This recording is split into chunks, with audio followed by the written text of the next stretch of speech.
আসসালামু আলাইকুম রহমতুল্লাহ বারাকাতুহু। আমরা এসেছিলাম দারুল হিরশাদপুর মাদ্রাসাতে। কিছু সময় এখানে দিনের খেদমত করার চেষ্টা করবো ইনশাআল্লাহ। এবং আপনারা দেশে বিদেশে যারা আছেন এই এতিমখানার মধ্যে আপনারা সহযোগিতা করার চেষ্টা করেন। এই হলো এতিমখানা। সামনে একটি মসজিদ আছে, পাশে মহিলা এতিমখানা আছে। আপনারা দেখতে পাচ্ছেন এটা হলো মহিলা এতিমখানা, মহিলা হাফেজি মাদ্রাসা, মহিলা শাখা।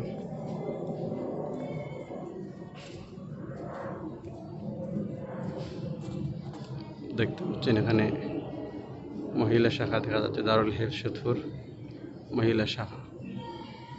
এখানে যেটা দেখতে পাচ্ছেন সেটা হলে রান্নাঘরে খাওয়ানো হয়। তারপরে ওই হলো মেইন বিল্ডিং, যেটা আমাদের সময় ছাত্রাবাস এবং উপরে আছে যারা লেখাপড়া করেন ছাত্ররা।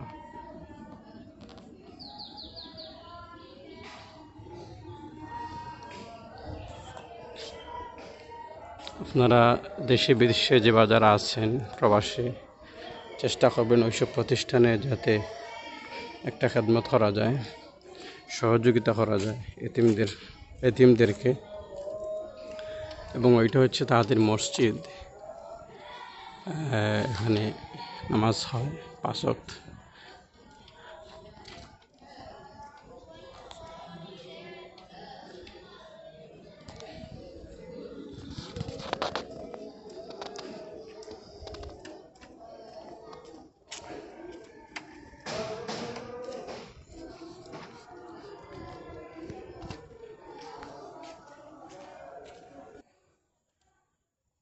উনি হচ্ছেন, যার কবরস্থান দেখতে পাচ্ছেন, উনি হচ্ছেন এই মাদ্রাসার প্রতিষ্ঠাতা হাফিজ মাওলানা রহমতুল্লাহ